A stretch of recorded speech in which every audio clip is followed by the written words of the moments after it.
ассалому алайкум. бо муҳимтарин рӯйдодҳои рӯз дар нашр барномаи иттилоотии гулчини ахбор. ассалому алайкум. онро бароятон ман Фаррух Ёлдошев ва ман Дилрабо Назарова омода намудем.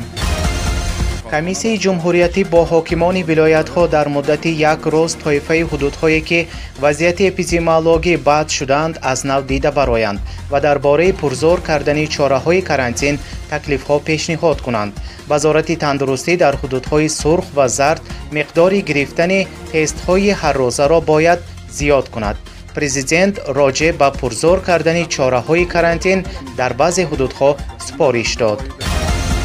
аз ҷониби президент қонун дар бораи таъсис кардани ордени саломатӣ имзо карда шуд.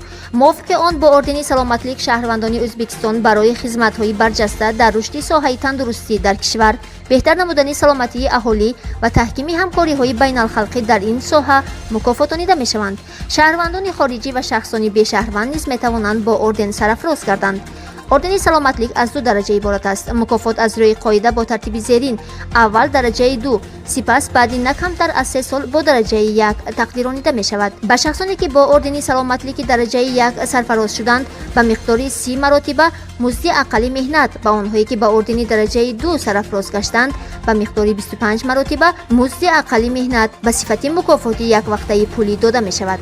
нафароне ки дараҷаи 1 ва 2 ордени саломатлик доранд аз имтиёзҳои пешбиннамудаи қонун истифода мебаранд. қонун аз рӯзи интишори расмӣ ба амал татбиқ карда мешавад.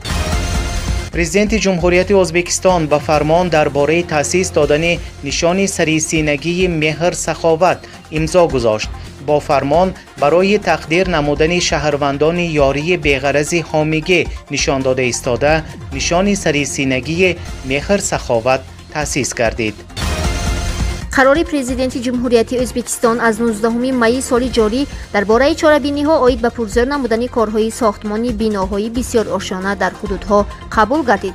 мувофиқи қарор зеринҳо аз борчаҳои гумрукӣ ба истиснои андоз аз арзиши иловашуда ба пардохтҳои гумрукӣ то 1 январи соли 2021 воридоти нави сохтмон ва техникаҳои махсуси сохтмонӣ инчунин мошинҳои боркаш 27 намуд озод карда мешаванд. дар давраи аз 1 июни соли 2020 то 1 июли соли 2023 қолибҳои рехтагарии бетонӣ, мошинҳо ва механизмҳои омехтаи бетонӣ аз рӯи рӯйхат мувофиқи тартиби муқаррар гардида барои сохтмони биноҳои бисёрқабатаи монолитӣ ташкил карда мешаванд. онҳое ки боҷи гумрукро пардохт мекунанд метавонанд аз 1 июли соли 2020 то 1 июли соли 2023 ба истиснои андоз аз арзиши иловашуда ва ба расмиятдарории гумрукӣ аз рӯи мошину таҷҳизоти воридшаванда, таҷҳизоти технологӣ, воситаҳои механизатсияи хурд, асбобу ускунаҳо, қисмҳои эҳтиётӣ пардохтро ба муҳлати то 120 рӯз супоранд.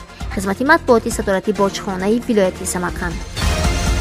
мувофиқи маълумоти хизмати ахбори вазорати нақлиёти Ӯзбекистон бар асоси ҷадвали тасдиқшуда рӯзи 26 май бо хатсайри Тошканд, Москва Тошканд 275 нафар ҳамдиёронамон ба Ӯзбекистон баргаштанд. ҳамаи шаҳрвандоне ки бо ин тайёра ба Ӯзбекистон омаданд аз рӯи тартиби муайяншуда дар муддати накам аз 14 рӯз ба маркази карантин ҷойгир карда мешаванд. бино ба ҳолати 27 май соати 16:30 шумораи гирифторони бемории коронавирус 22 нафар афзуда ба 3355 нафар расид. дар ин бора вазорати ҳифзи тандурустии Ӯзбекистон хабар медиҳад. хабарҳои хуш: имрӯз аз вилояти Тошканд 21 нафар ва аз вилояти Навоӣ ҷамъ 23 нафар бемор шифо ёфта баромад. онҳоро дар иштироки масъулони соҳа ба маркази реабилитатсионӣ гузарониданд. дар байни онҳо синни аз ҳама калон 67 сола ва аз ҳама хурд 5 соларо ташкил медиҳад.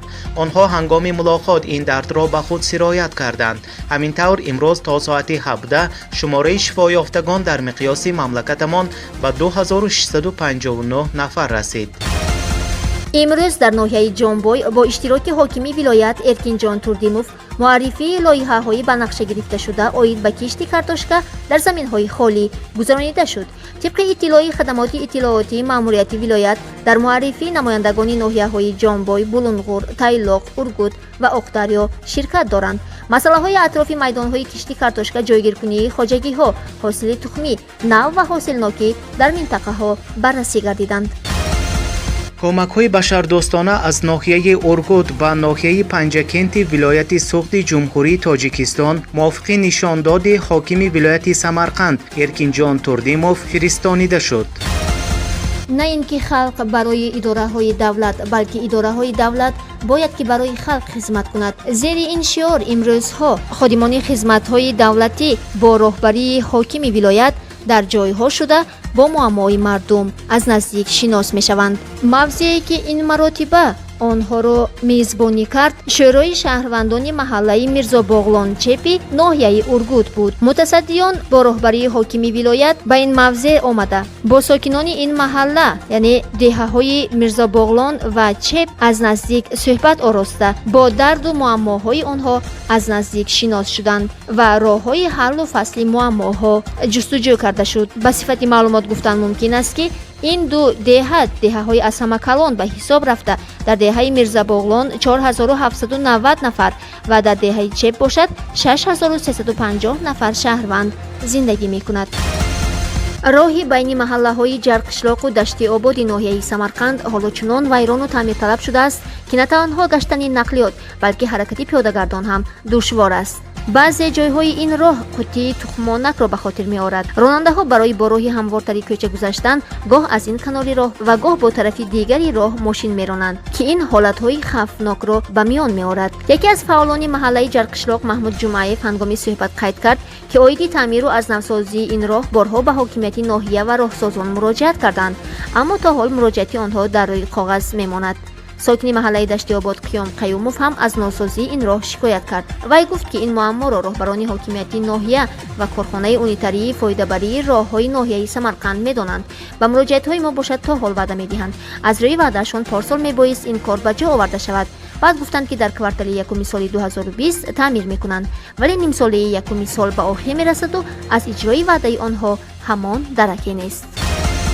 شاید نام محمود خوجه بهبودی به بسیاری از هواداران ادبیات و معرفت شناس باشد اما نه همه می‌دانند که او در سمرقند تولد شده. خانه او در محله میرسید برکه شهر سمرقند جای گرفته است. از این بنا تا این زمان تشکیلات‌های گوناگون به صفت آفیس‌ها استفاده بردند اما با تشبث حاکم ولایت و متصدیان ساحه در آینده این بنا به خانه موزه تبدیل می‌یابد. حاکم ولایت با متصدیان به بنای مذکور تشریف فرموده حالت امروزه آن را از نظر گذرانید و برای تشکیل نمودن خانه موزه مصلحت‌های مفید خویش را بررسی نمود. من بعد در سمرقند باز یک خانه موزه زیاد می‌شود و نسل نورس می‌توانند که توسط این خانه موزه از میراث گرانبهای آبای خود محمود خوجه بهبودی شناس شوند.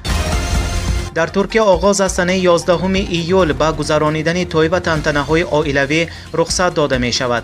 در این باره نشرهای محلی مملکت بانگ میزنند. اعضای شورای کرونا ویروس علمی وزارت حفظ تندرستی ترکیه پروفسور سیچیل اوسکان تاکید کرده است که از هفته 8 به حیات معتدل برگشتن یعنی از مابین‌های ماه ایول سرکرده در مملکت گذرانیدن توی و تنتنه‌های عائلوی ممکن می شود اما این با وضعیت حکمرانی بیماری خوفناک وابسته است. در تدبیرها به نقاب بندی، حفظ مسافه اجتماعی و قاعده های گیگیینی رعایت نمودن ضرور است، گفته است اوسکان. президенти федератсияи русия владимир путин маълум кард ки русия аз нуқтаи баланди паҳншавии коронавирус гузашт. дар ин бора ӯ вақти вохӯрӣ бо вазири мудофиаи русия сергей шойгу гуфта гузашт. бино ба маълумоти охир дар русия то ин вақт 362342 ҳолати зарарёбӣ аз коронавирус аниқ шудааст. 131129 бемор сиҳат гаштааст ва 3807 нафар аз беморӣ вафот кардааст. фирмаи биотехнологии Novavax که در ایالات متحده آمریکا جایگیر است از اساسگذار میکروسافت بیل گیتس برای واکسینه کرونا ویروس $388 میلیون گرفت. Novavax بعد گرفتن پول آغاز سنجش واکسینه را اعلام کرد. با واکسینه با نام Novavax-CoV-2373 در استرالیا با 130 نفر آدم سالم تجربه سر می شود. اگر سنجش زینه اول نتیجه خوب دهد، سنجش زینه دوم سر می شود. در اسپانیا برای خاطر قربانیان بیماری کرونا ویروس 10 روز ماتم اعلام کرده شد. باز یک اعلان. شماره 34 روزنامه آوازی سمرقند سنه 27 می سال 2020 از نشر برآمد. با شکل الکترونی روزنامه می توانید در کانال ما شناس شوید. شنوندگان عزیز، این بود آن چند خبرهایی که می‌خواستیم تا این زمان به سمع شما رسانیم. با رواج خبر و نوگانی ها در نشرهای من بعد شناس خواهید شد. شاد و پیروز باشید. خیر.